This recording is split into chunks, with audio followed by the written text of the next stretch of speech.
dua saja pecahan untuk isteri. Kalau dan kita buat untuk bahagian pecahan untuk suami juga. Saya minta maaf lah saya duduk hari ni. Sebab saya baru saja balik daripada Terengganu 2 hari lepas. Ni pun saya baru balik daripada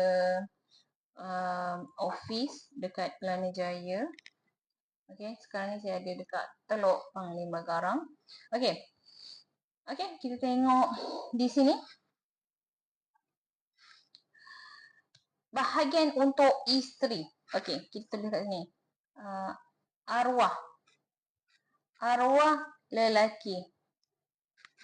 Arwah lelaki, dia ada isteri. Kalau bahagian isteri. Isteri kalau seorang dia dapat 1/8. Sorry. Sebelum tu saya kena tunjuk kat sini dulu.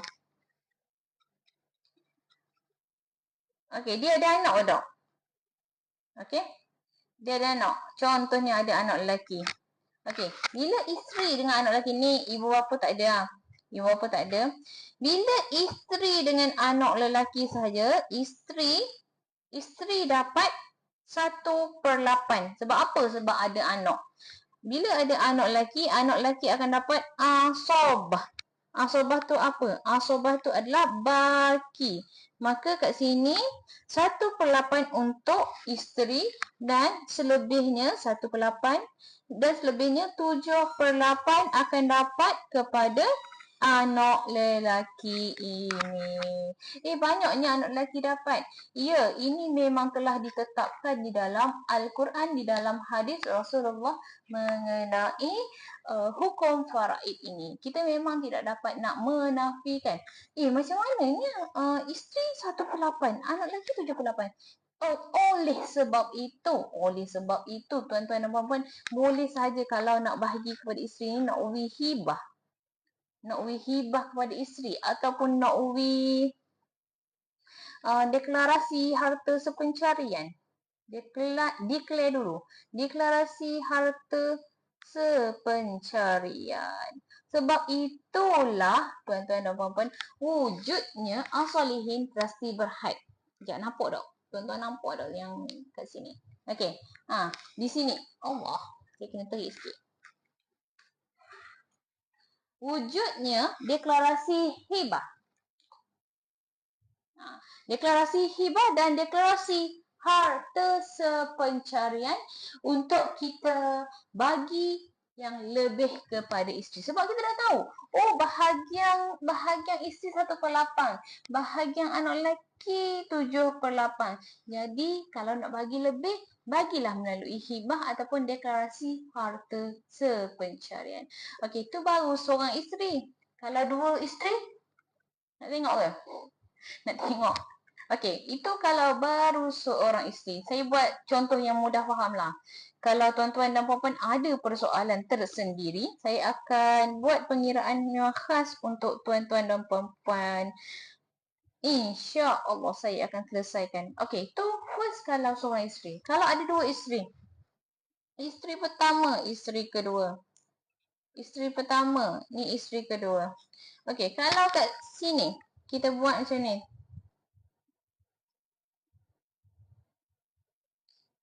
Isteri 1, isteri 2. Anak saya nak buat senang, saya buat seorang je anak. Boleh je nak buat 5, 10, cumanya saya punya saya punya whiteboard. Whiteboard ni kecil. Whiteboard ni comel je. Sebab saya tak larat nak berdiri sebab saya baru balik daripada Terengganu, memang penat sangat. Cumanya saya nak buat jugalah. Saya nak buat juga live, nak buat dakwah juga kepada tuan-tuan dan puan-puan, insya-Allah. Okey, isteri. Tadi saya kabur, isteri dapat 1/8 kalau ada anak. Okey, maknanya 1/8 ni kena bahagi kepada isteri. Ada dua isteri, kena bahagilah 2 orang isteri. Okey, maknanya yang ni asobah. Okey, kat sini ni 8. Ni 2 orang isteri, 1 ni jadi 7. Jadi 1 ni tak boleh nak bahagi dengan 2 orang isteri ni. Jadi kita kena darab. 8 darab dengan 2 jadi 16. 16. Maknanya isteri pertama dapat 1/16. Isteri kedua dapat 1/16. Untuk isteri ke tak ada. Ni baru dua orang isteri. Untuk anak dapat 7 dah dengan 2 jadi 14/16. Syazwan ni, doa lah faraid ni. Ramai, memang ramai yang cakap macam itu. Memang ramai yang mempertikaikan hukum faraid. Tapi ini adalah hukum faraid. Kita diberi akal fikiran, kita diberi otak yang tajam, kita diberi satu minda yang cerdas oleh Allah Subhanahu Wa Taala untuk kita merancang. Kita dah tahu bahagian faraid, kita dah tahu bahagian isteri 1/16.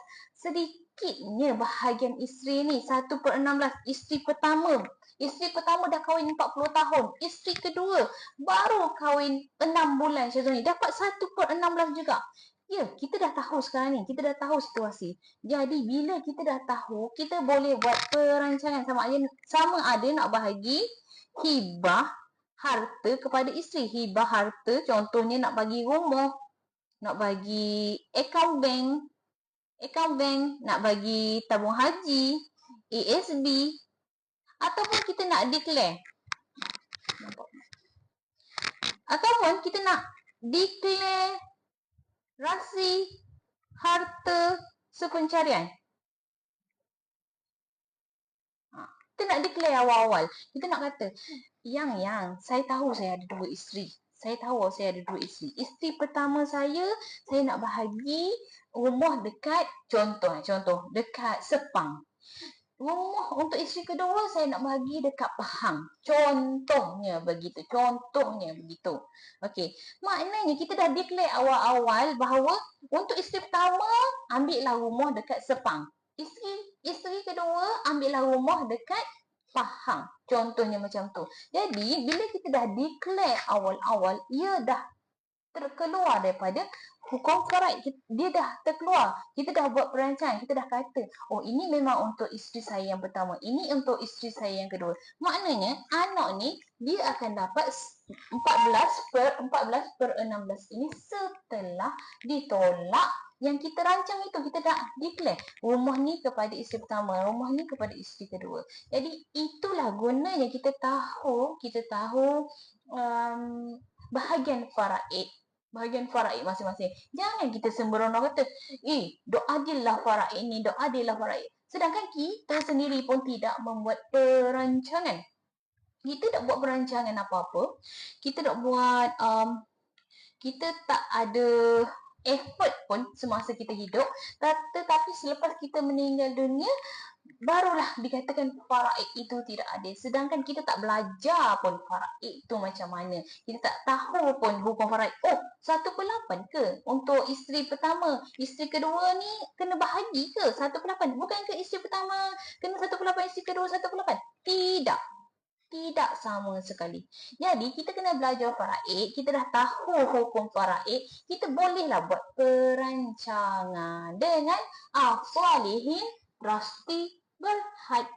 Jadi, janganlah kita kata hukum faraid ini tidak adil. Sedangkan kita sendiri pun tidak mahu ambil tahu tentang hukum faraid dan tentang perancangan.